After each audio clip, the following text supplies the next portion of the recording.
Hello, good morning, everyone. This is Mr. Shang from Manchester College. So welcome to the MBA trial class that is held on the 23rd of January 2021. Basically, this is going to be the first live broadcast of this year, and we will start with the MBA trial class. So we will just wait for a couple of minutes for the rest of the delegates to join in the session.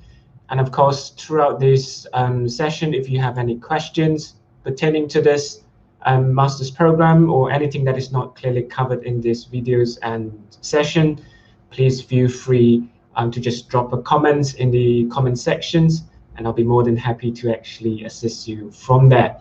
So basically, today's session, we're going to split into two parts, namely in the first part, I will be going through these sessions, which I will take this opportunity to brief you through a little bit further on this program details, structures, and most importantly, it's why should any candidates take out a master's program.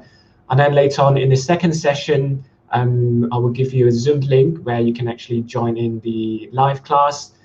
Today, the session will be the International Human Resource Management, and that will be done by Ms. Nitu. Dr. Andrew, and basically you can actually go through the sessions and participate in the sessions accordingly. And of course, do feel free to interact with the rest of the candidates throughout the session. All right, so we'll just wait for a couple of minutes just to wait for the rest of the delegates to join in the session. Then if everything is all right, we shall start the session in a few minutes time, all right?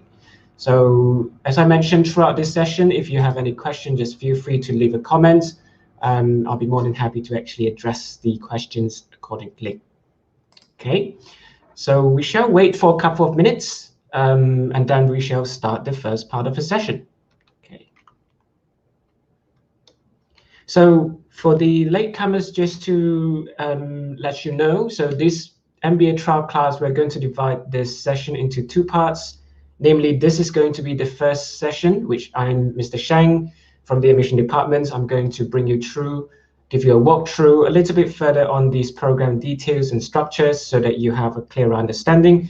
And then in the second part, I will give you a Zoom link whereby you can actually join the live session. And today, the subjects taught will be the International Human Resource Management. So you will have the opportunity to speak with the lecturers, go through some of the basic case studies, of course, have various interaction with the other student as well. Yeah. So, all right. I think we'll just wait for a couple of minutes before we start this session. Okay.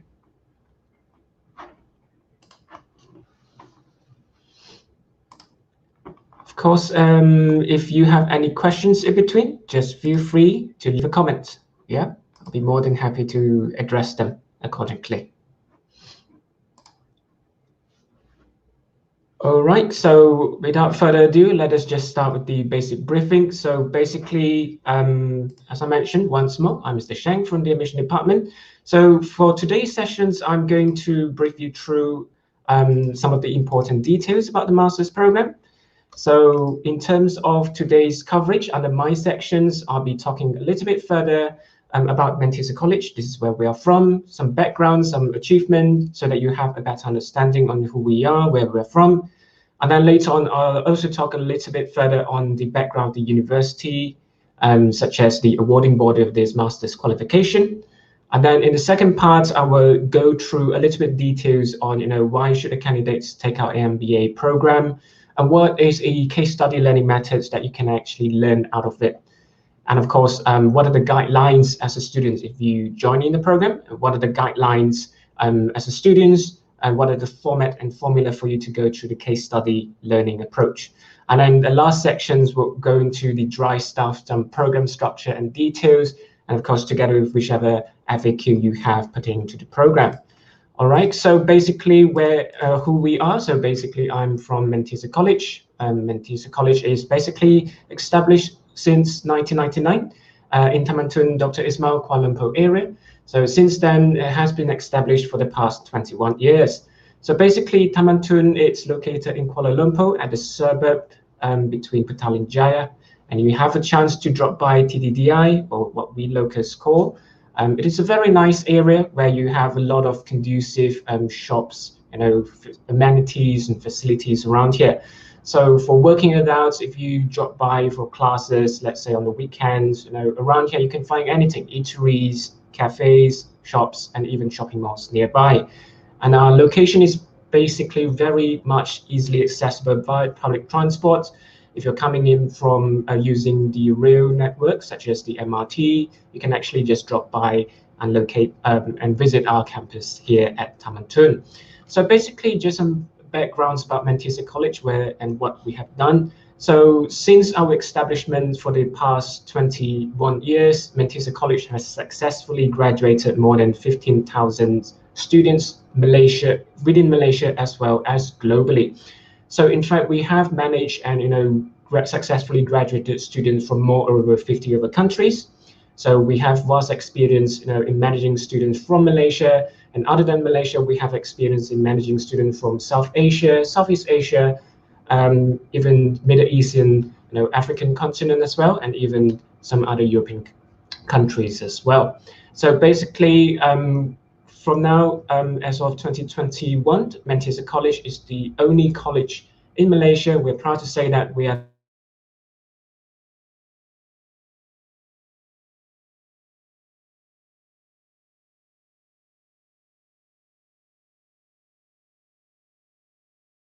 the only college in Malaysia offering. Oh, sorry, I think that's a connection issue. So sorry, I'll just continue. Just wonder, is everything all right? Can you all hear me?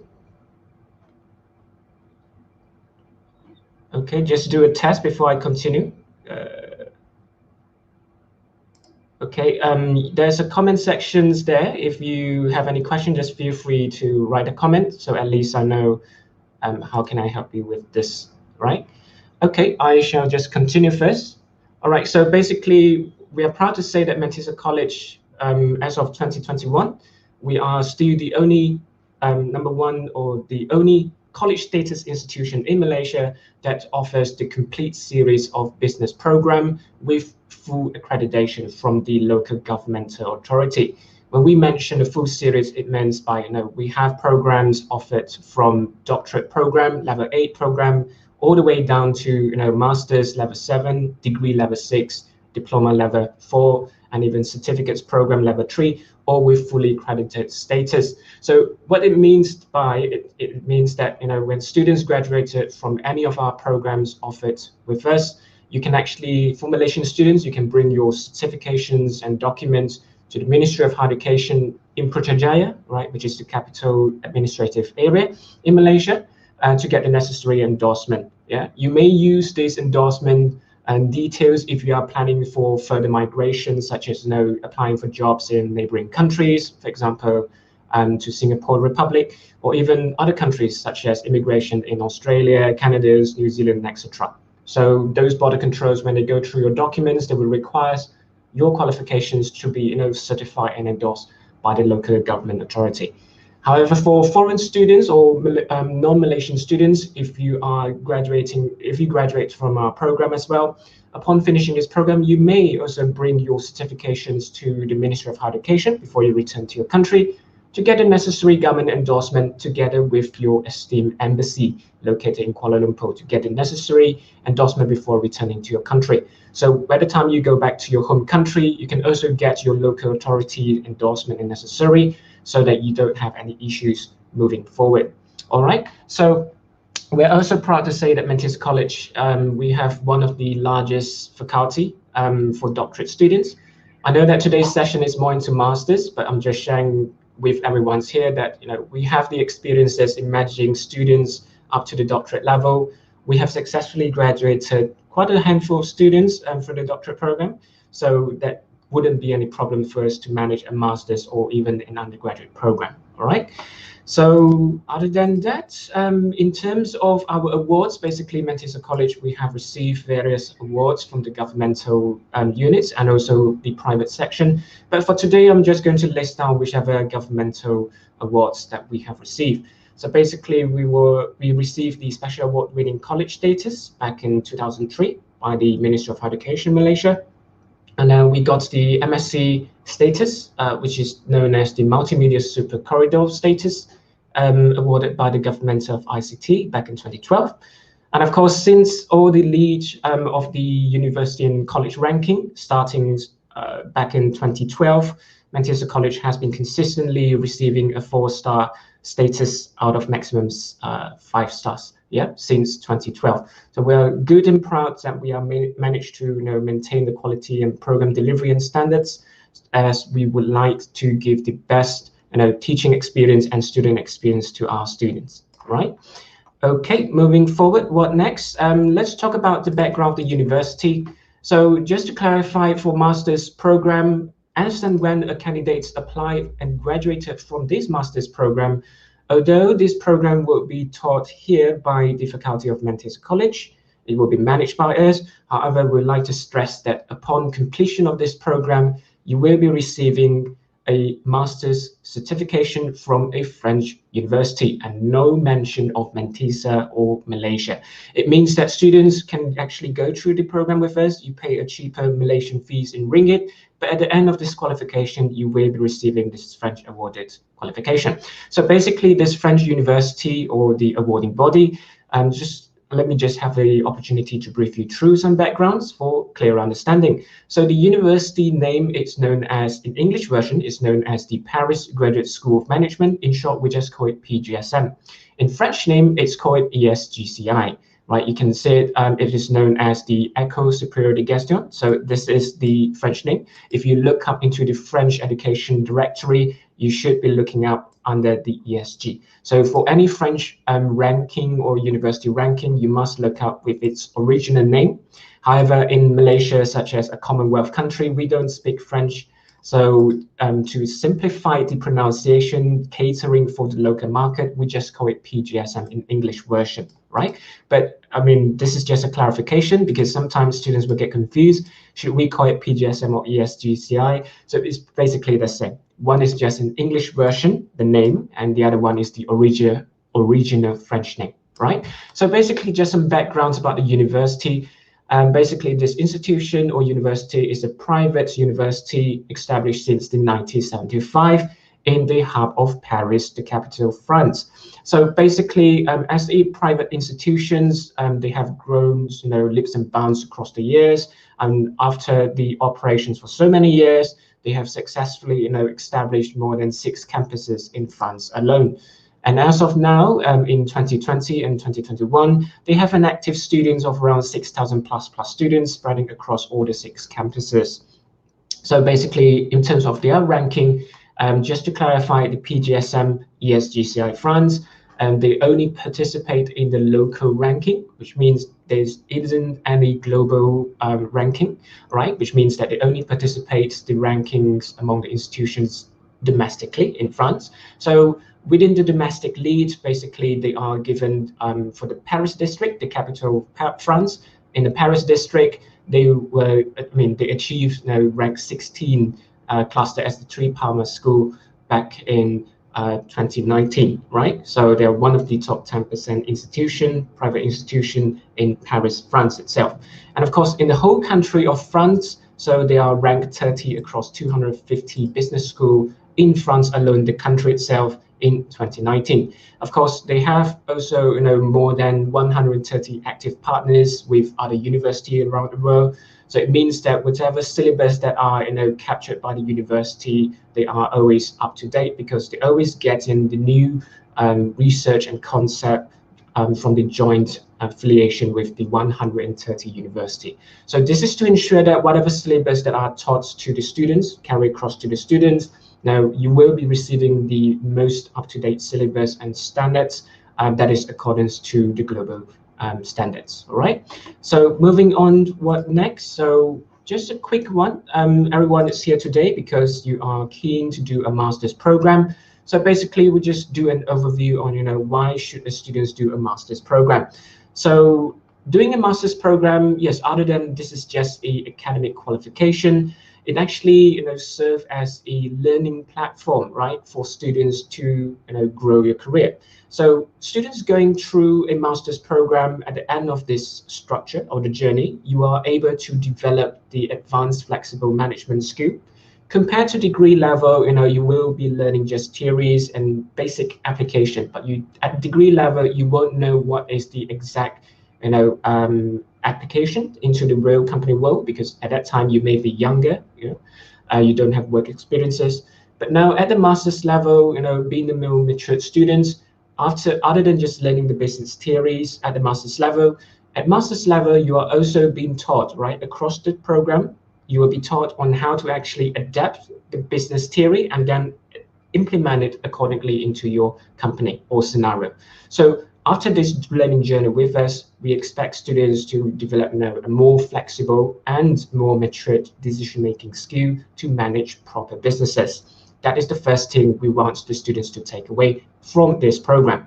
All right. And the second benefits, why students are taking out a master's program, is because MBA are a great, career change for thriving business opportunity. So it means that students going through a master's program, you will learn a lot of business skills that you may need a longer time in the market to actually learn by itself. But instead of spending more days or years to learn from errors that you make across the workload, by going through the business program or the master's program, you can actually shorten your learning curve and you're able to adapt whichever business skill in a shorter time. So with all this knowledge or the experience that you have gone through within this program, when you plan to do a career switch in the future, let's say you plan to change industry or even positions or even company, it will serve you a very good benefit, so that when you go for the interview sessions, such as you have a lot of experience that you can actually showcase during the interview session. And of course, who knows, with the experiences that you have learned across the program, you may be able to take up some of the important jobs and new roles that you're applying in the new company as well. Now, the third one is basically, MBA students are challenging, but it's not difficult to graduate. Sometimes, when you talk to your friends or family members, usually they will be asking you questions like, why should someone take a master's when, we are having our own business and you have a degree? Why should you take a master's?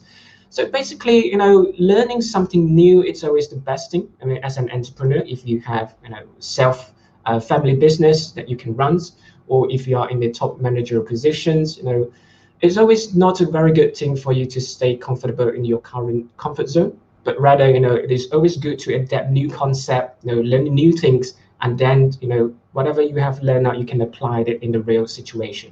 So I would say that, when students ask, would it be difficult to learn a master's program? I would say at first, it may look and sounds harsh and difficult because you need to do quite a lot of reading, right? You need to do a lot of reading. But trust me, once you get the grips of how to go through this master's program or how to study on the part-time and working environment, it would be tremendously easy at the end. So it means that I would have to be honest with you. When students come in, they always talk to us from the admission team saying that, I have a degree, but I graduated 10 years ago. I haven't been studying for 10 years, and I've been working in the corporate world. Suddenly, this sudden switch, which requires me to spend my weekends to study and then my weekdays to work, can I actually cope with my career and study? I'll be honest with you, at first, you may find it hard for the first two modules, which mean the first 2 or 3 months when you come on board in the program.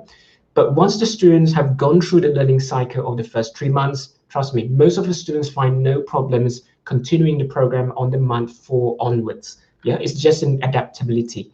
So at first, because you need to switch your patterns, maybe it has been your habit, you do other activities on the weekend, but after taking out a master's program, you may need to do some little switch in your time arrangement, your time arrangement or family arrangement. And after you familiarize yourself with this new environment, then yeah, trust me, it is all history. Okay, right. Moving on. Can you actually study the MBA on a part-time or online basis? So yes, to be honest, we have all structures for students. It's catering for Malaysian and non-Malaysian students. We have these MBA programs conducted on the part-time and even online structure. So it means that for working adults like you, if let's say you are living far away from Taman Tun, Kuala Lumpur, Malaysia, you're living outside Malaysia, you're living outside the city and town, and you don't want to have a hassle of traveling because of COVID and other factors, traveling costs, you can actually even apply this master's program via online, which means that everything looks the same, right, as per the face-to-face structure. The classes will be conducted on selected weekends. So you don't need to actually study for every single week. I'll go into the program details later.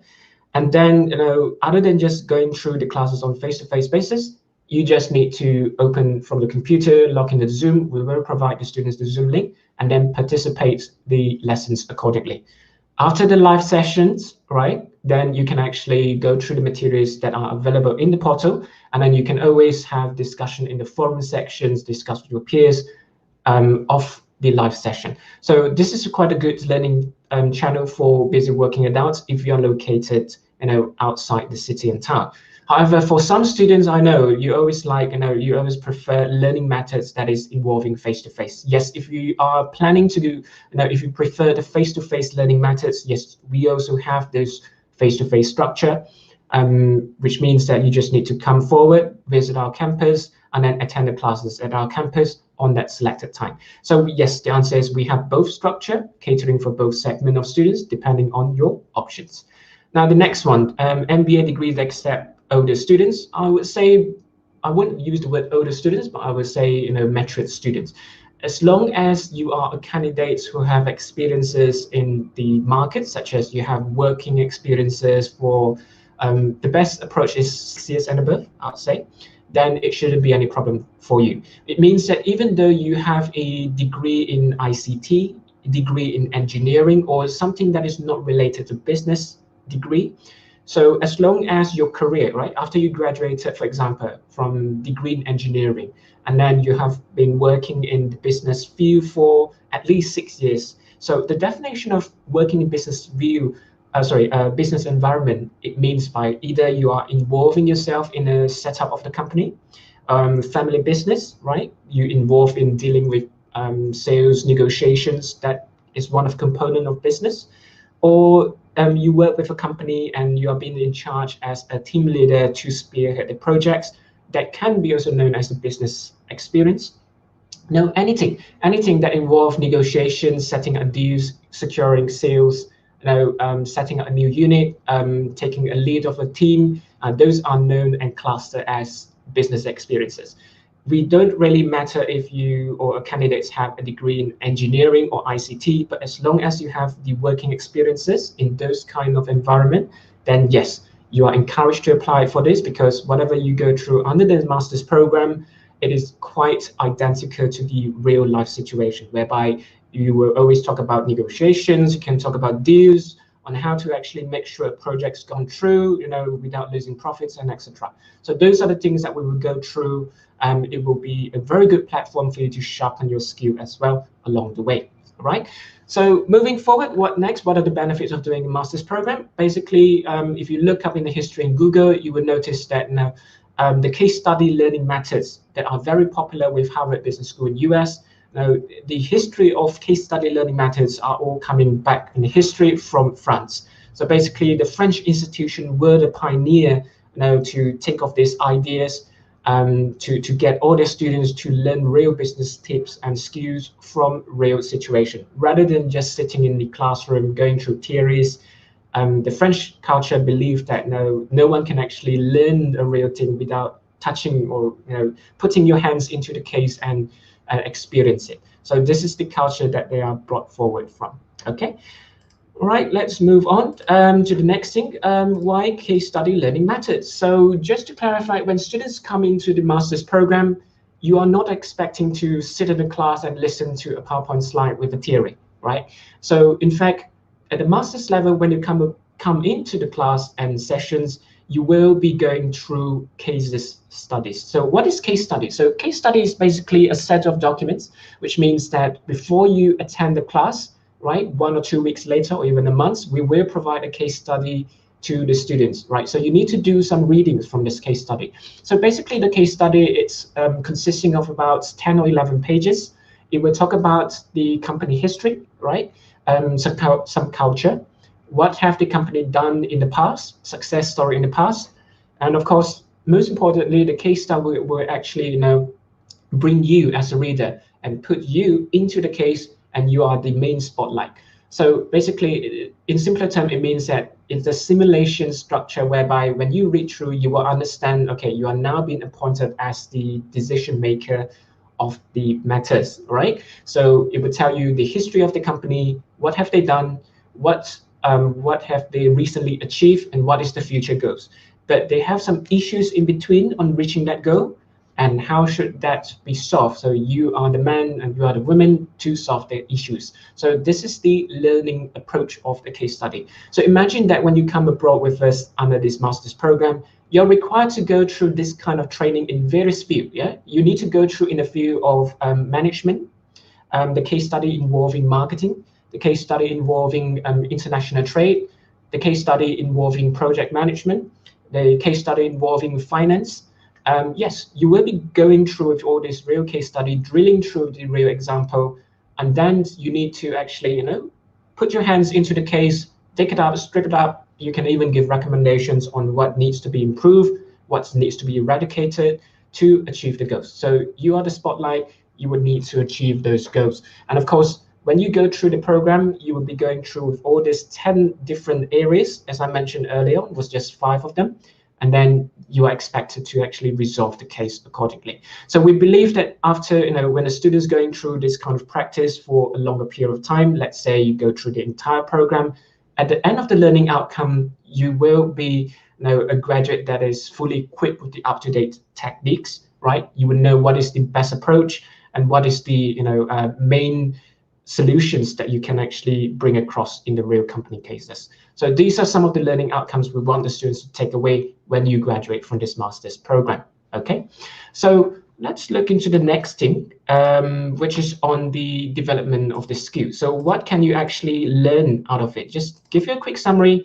At the end of this case study learning approach, the students will take away these 6 important skills. The first skill would be the problem-solving skill. As I mentioned, being a master's student is to prepare you as a candidate to manage a team, manage a company, right? So being a person which is responsible for a team and company, your main job on the daily basis at work is all about problem solving, right? So you have to solve issues involving human capital, right? Human issues. You need to also solve issues pertaining to your operationals in a company. Marketing issues, management issues. Yes, you need to solve all the various issues that are encountered on a daily basis in the company. So this is the first skill we want the students to sharpen up after you go through the case study approach. The second approach or second skill sets that we want the students, to take away would be the analytics skill. So as I mentioned, in a real company, you encounter a lot of issues on a daily basis. So we would like students to improve your analytical skill.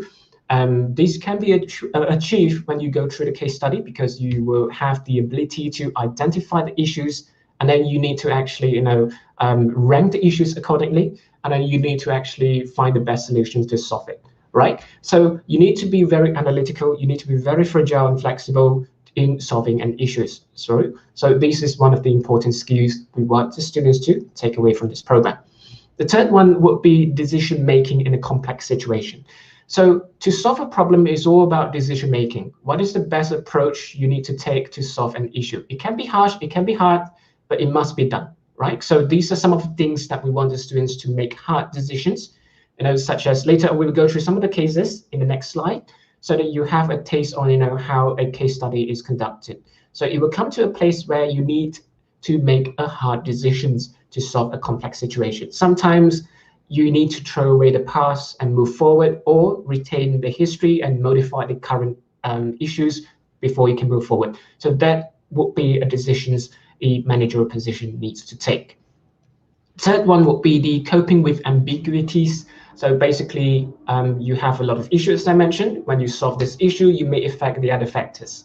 So how to balance the both between the ambiguities, this is something that you need to do. So for example, if you have a unit that is losing money, but it's the latest trend done by other competitors, but you're just losing money, what should you do? Should you proceed R&D, research and development, throw in more funds to pump this new unit, which is always losing money, or you should just cut it off, but you are not the latest in the market anymore? So yeah, this is some of the things that you need to do, right? Pro and cons, you need to decide upon the factors. The next one will be the public speaking skill. Yes, this is something that you will learn throughout this program. That is because when a case study is given to you as a student, when you attend the so-called live sessions during the class, the lecturers would be served as the facilitator. Facilitator means that the lecturer would be standing in front of a classroom. Then it is not a lecturer that would teach you, right, the master's program, but rather the lecturers would serve as the facilitator. It will facilitate the students in the class on how to go through the case study, and then it will split the students into separate groups, so that the group A would be the students who prefer the methods number 1, maybe, yeah, and then students in group B would prefer a different methods. The facilitator would basically use a peeling process.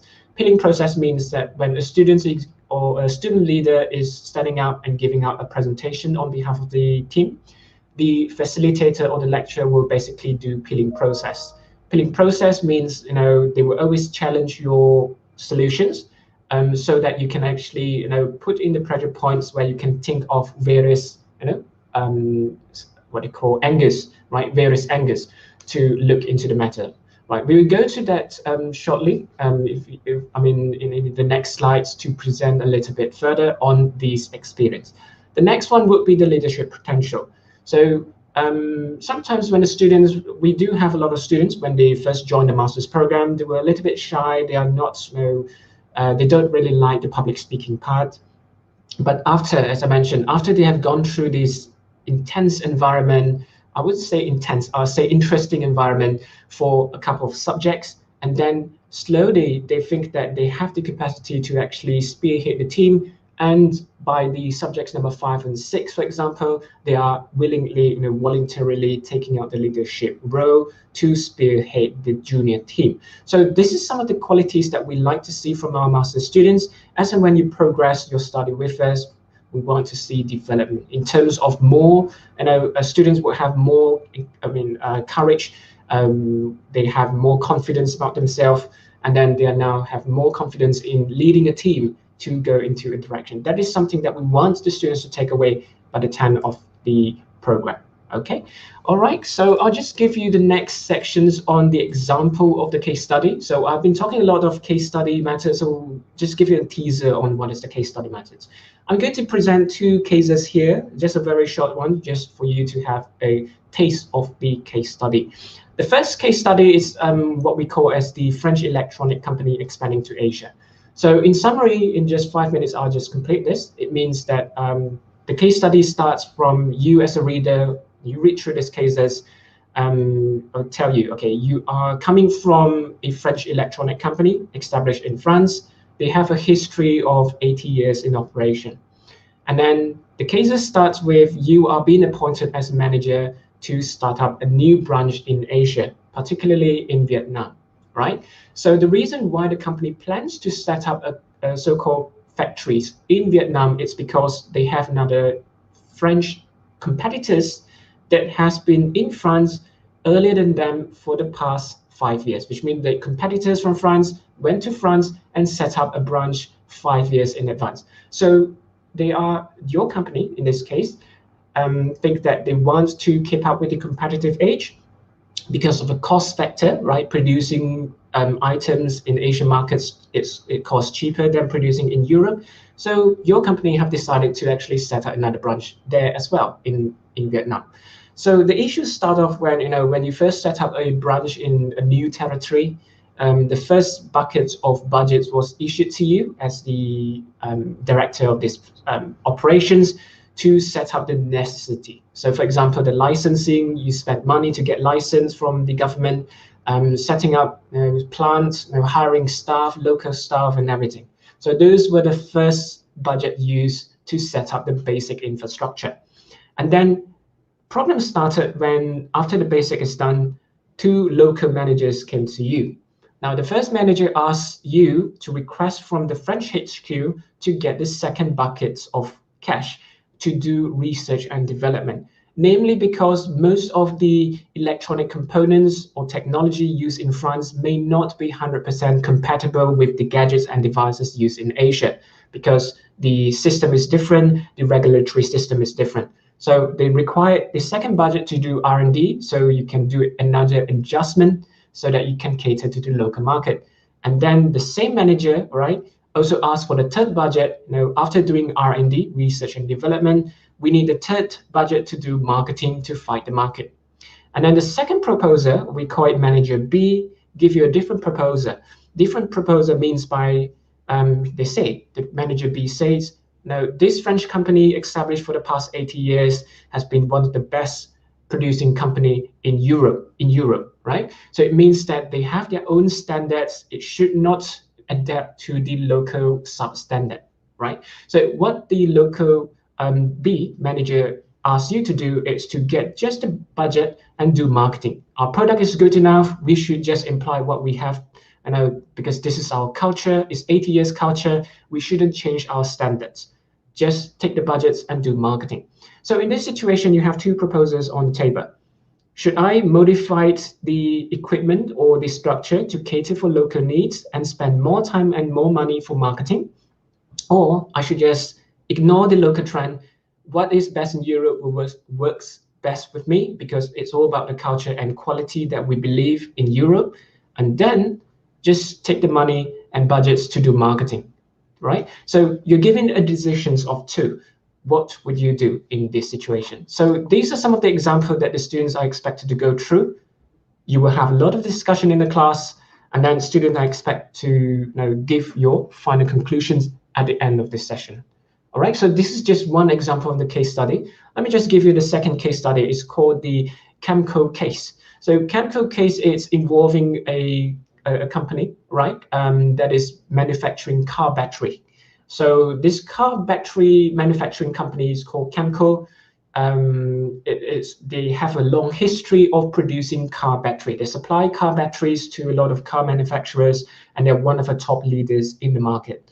So over time, while they're doing this, they notice that they are always stagnant, right? Because there are so many car batteries that you can only supply in a year. So eventually, the board of directors have decided to venture into the new structure, which is supplying a different battery for lorry trucks, right? Lorry trucks. So they have created a division for that solely just to create a lorry trucks battery, right? Unfortunately, after dumping a lot of money, do a lot of marketing for lorry trucks, they have spent 5 years doing marketings and development on this lorry trucks battery. Unfortunately, this whole division is always just losing money, right? They lose money because no one wants to buy their lorry trucks battery because they are not famous for that, right? The marketing supplies channels are not strong because the agents who promotes this don't prefer to promote their lorry battery instead. So they always have issue with the supply chain. Agency are not picking up their products and not selling it effectively, and they always need to pump in new research and development money to improve the battery. And they have been pumping 5 years, and it's always losing money. So now you are being put into the spotlight as the decision maker as well. In this situation, what should you do, right? Would you like to cut loose, right? Cut off the whole lorry trucks division and whatever that investment is cut off, or you plan to do something such as investigate further on how to solve this problem, how to get people to take up your batteries and resupply them, and find out why people don't want to buy your lorry battery. So these are some of the things that you need to look into. And of course, at the same time, just to continue with this Camco case, during that time, because this lorry battery division is eating up too much cost, eventually after the 6 years and 7 years of operations, the cost is now brought over to the main division, which is the car battery divisions, and the car battery division is losing money as well, because whatever profits earned from this, it's always used to subsidize the losing market, right? So what should you do? You're having a very intense situation, and this is the situations, they have spent millions of monies to do research and development and even investment, but it is not profiting, right? So you're in the spotlight, you need to decide what needs to be done to cut it loose, go short, or you plan to do something to revolutionize the whole structure. So these are some of the things that the students are expected to do at the end of this case study learning methods. Of course, what happened is in the real class, right? Coming back to the real class, students would discuss this among your groups, and then you will have facilitator, which is the lecturer, would go through the peeling process.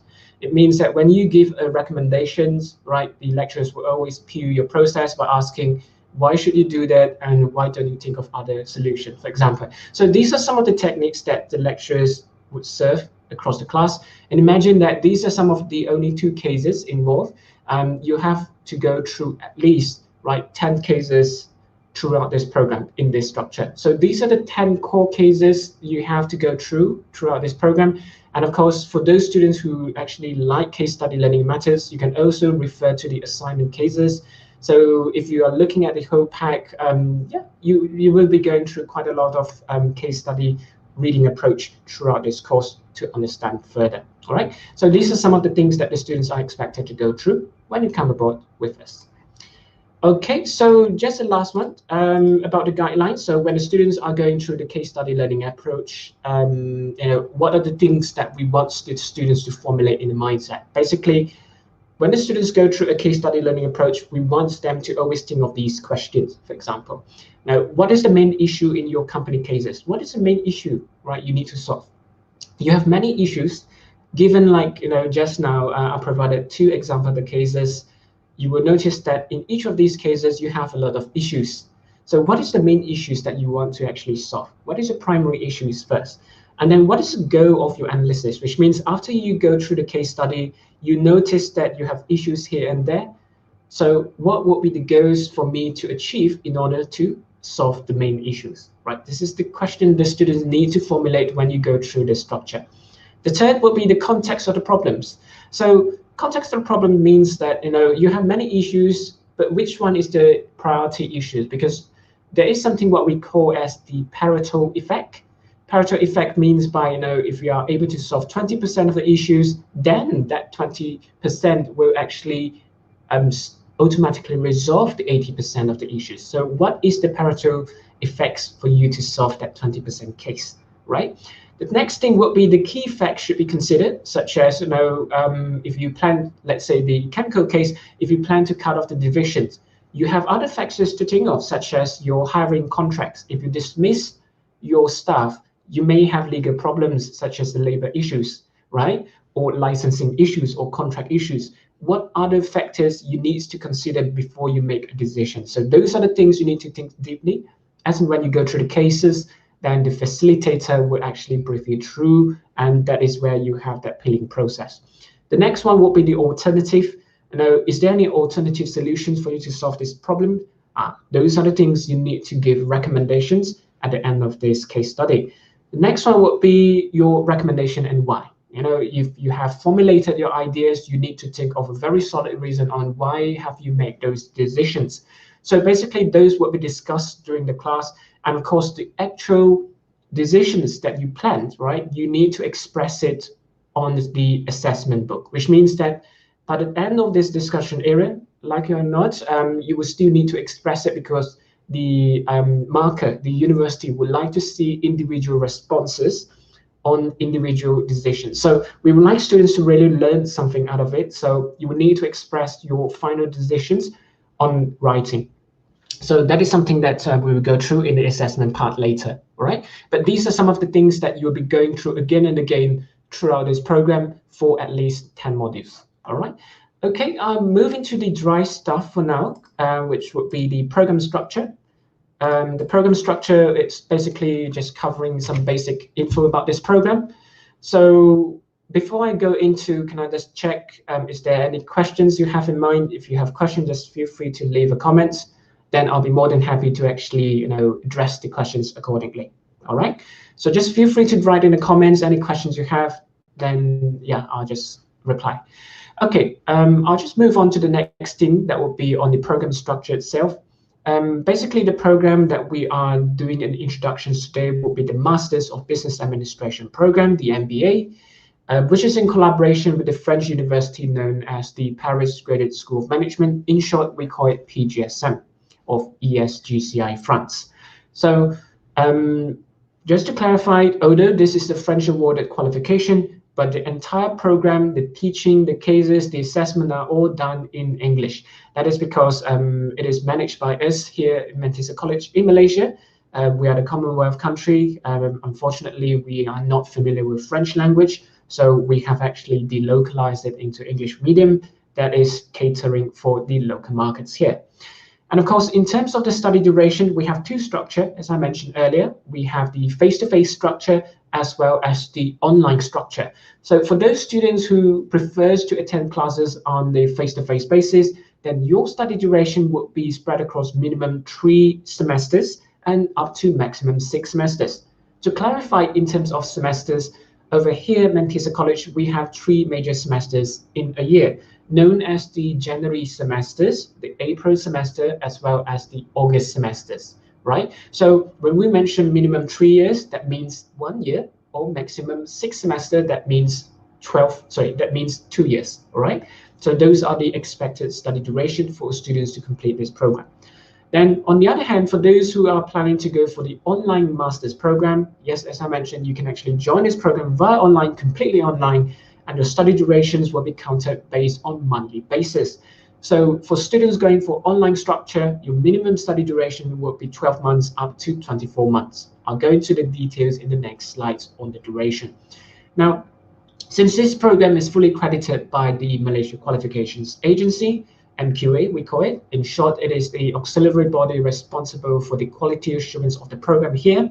So this is known as a level 7 master's program, and then this is with a weightage of 40 credits, right? So in terms of the number of subjects, basically when the students come into this program, you're required to complete 12 subjects in total. So the 12 subjects what we offered are split into 2 components. The first component consisting of 10 core subjects, which you are required to go through lectures and classes.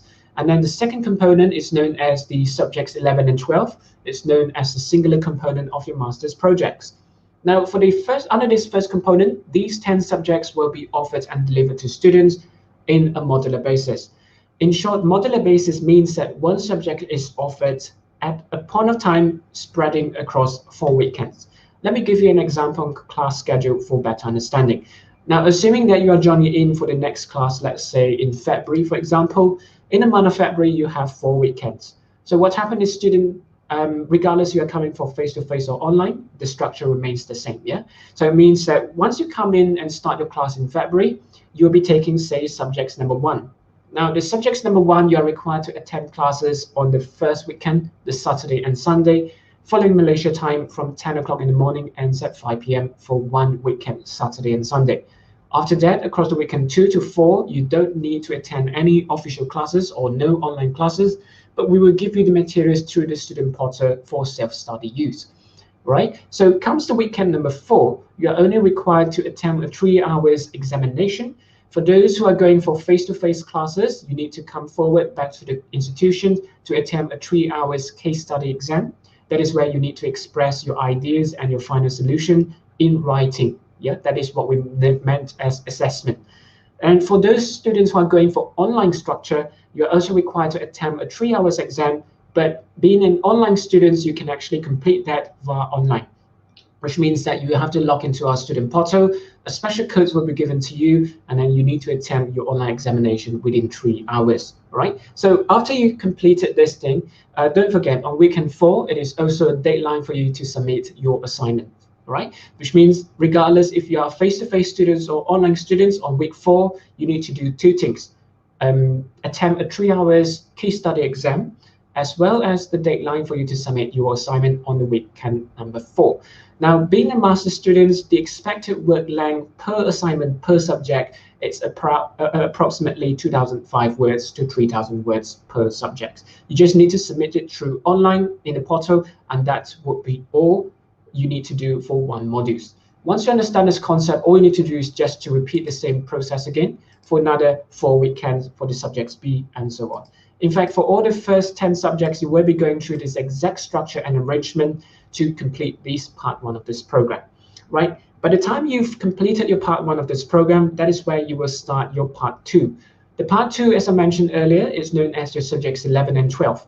The subjects 11 is known as the coverage, right? Your progression writing coverage for chapter 1, 2, and 3, which means you need to write something like the hypothesis, the introductions, and data collections. And then later on, the subjects number 12 is known as your chapter 4 and 5. That is known as the chapter 4 is crunching your data. Yeah, whatever responses, interviews, data that you have collected, you need to crunch and interpret those data. Those are known as chapter 4. Chapter 5 is more into recommendation and summary. So basically, don't worry. Across this writing journey, which means when you start writing, you won't be writing this paper by yourself. In fact, you will be, appointed with a supervisor. You need to work with your supervisor to get the writings done. So progressively, the supervisor will guide you from time to time to complete the necessary papers, right? So by the end of it, don't forget, this is just a master's program and it's not a doctorate thesis. So at the end of it, you're only required to submit one writing, one MBA project, and the word length would be 8,000 words only in 6 months. So given a 6 months period to complete this short writing, and you just need to submit in 8,000 words. That would be all. Once you have completed this structure together with passing out all the subjects, the 10 core subjects, only then you will be conferred with this master's qualification. All right. Now moving on, what next? Right. In terms, okay, I've talked about this schedule earlier on. So this is just a quick summary, as I mentioned earlier. It means that when you're taking the 10 modules, you're required to attend classes in a modular basis. So this is how it looks like. So the first weekend, the Saturday and Sunday, you need to attend classes following Malaysia time, 10 to 5. If you are a face-to-face student, you need to come to the institutions to attend a class over here physically. And of course, if you are the online students, you just need to join in the Zoom sessions at the same arrangement of time via Zoom for both days. And then on weekend number 4, you just need to complete your examination as well as assignment submission. All right. Now, moving on to the next component would be the fees. So what would be the cost fee of this structure? So put it this very simple way, we don't have a total cost fee, right? So basically, we leave it out to students. You as a student would decide what is a total cost fee of this program. So basically, we have clustered 3 categories. Let me just go through this category for better understanding. Now, the first category is cater for the face-to-face students, catering for Malaysian students, right? For Malaysian students, if you are planning to join in a face-to-face structure, as clarified earlier, we have 3 semesters in a year, the January, April, and August. Just to clarify, this is also applicable to international students who have decided to study here physically for the face-to-face classes with this application of the student visa, right? So these 2 would be the same, which means that in a year, we have 3 semesters known as January, April, and August. So in every single semesters, that is the time where we will bill the students accordingly. So remember earlier on when I mentioned the study duration, for face-to-face candidates, your minimum duration is 3 semesters and maximum 6 semesters. It means that in the first semesters, we would just bill the students 5,000 for Malaysian students. In your first semester, assuming January you come in, you pay 5,000. For foreign students, the first semester you pay 15,000, including your visas and etc.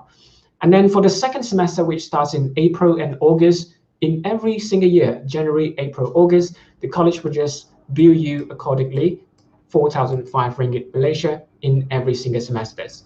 So as I mentioned earlier, the study duration is very much flexible in terms of depending on the student. It means that as long as you are able to complete your program, now the definition of completion means by a student who have successfully completed the 12th module, which means that passing of all the 10 core subjects, and of course, as a master's student, you need to complete your writing up to the chapter 5. That is the definition of completion. It means that as long as you are able to complete this program in a duration of time, then you don't need to pay the future fee, right? Example, if you are able to complete your program for 12 subjects, including writing, in 1 year, in 3 semesters, then it's very simple. You just pay 1 time of this fee and 2 times of this fee. That would be all right? So that is the structure for the face-to-face student. On the other hand, what about the online master students? For online master students, as I mentioned earlier on, your course fee is very much dependent on your study duration, which are calculated by a monthly basis. Again, the same concepts apply. For online students, doesn't matter you're a Malaysian or non-Malaysian students, you will be billed according to the monthly structure. Now, in the first month example, you started your class in the month of February. In February, you paid 3,000 and start the online classes. And then in every single month, let's say in April, we will bill you 1,000 ringgit in April, and then another 1,000 in May, and so on. In every single month, we will just bill the students 1,000 per month. Again, the same concepts apply. That is until the students completed this program. Now, I'd like to stress again, the definition of complete the program, regardless if you're going for face-to-face or online, it means by the students who have successfully completed the 12 subjects, 10 core subjects together with the final master's project. That is the definition of the completion. All right. So yeah, so if you require further clarifications on the fees, don't worry, you can always just contact the program administrator. We will send you an email after this session so that you can always review back the pre-recorded session. Whatever I've covered is all recorded. So you can always just keep on replaying and play it according to your preferred time and date. All right. Now, moving on, what next? So for application, it's very simple. For those who are keen to apply for this master's program, just to clarify, we have the upcoming intake starting in March 2021. All you need to do would be providing us the soft copy of these documents. So we just need these candidates to send us your degree certificates document, a scanned copy of your degree transcript, as well as your latest CV. For those candidates, if you do not have a degree qualification, don't worry, you send to us exactly whatever you have, which means if you have a diploma certificates, diploma transcript, do send us whatever highest qualification you have, and then we will advise you accordingly on how to apply into this master's program. All right, so that would be all. So if you have any questions, just feel free to contact us. And of course, yeah, I'll just quickly complete these sessions and I'll bring you to the next part, which is the MBA trial class. That is what you are here for. So basically, to join the trial class is very simple. Just give me a minute. I'm going to share you a link in the comment section. All right, so I'm going to share you a link in the comment section here. Right, all you need to do is just to press this link, and then you can actually join in accordingly. So you need to take an attendance first. So once you click this link, it will direct you to a form. That is where you need to fill out your names, your email, and your contact number. After filling out that form, then the screen will display a particularly Zoom link together with the Zoom password. All you need to do is just to click and key in the password accordingly to join the session.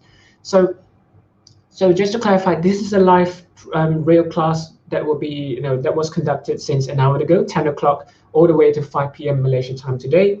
So if you plan to just go in, sit in for a couple of hours, and then you want to quit, you can just close the sessions anytime you want. All right, so no obligation. The same thing goes for any students. If you want to go for lunch, you can go for lunch later on. And if you plan to rejoin it later in the afternoon session, you may do so as well.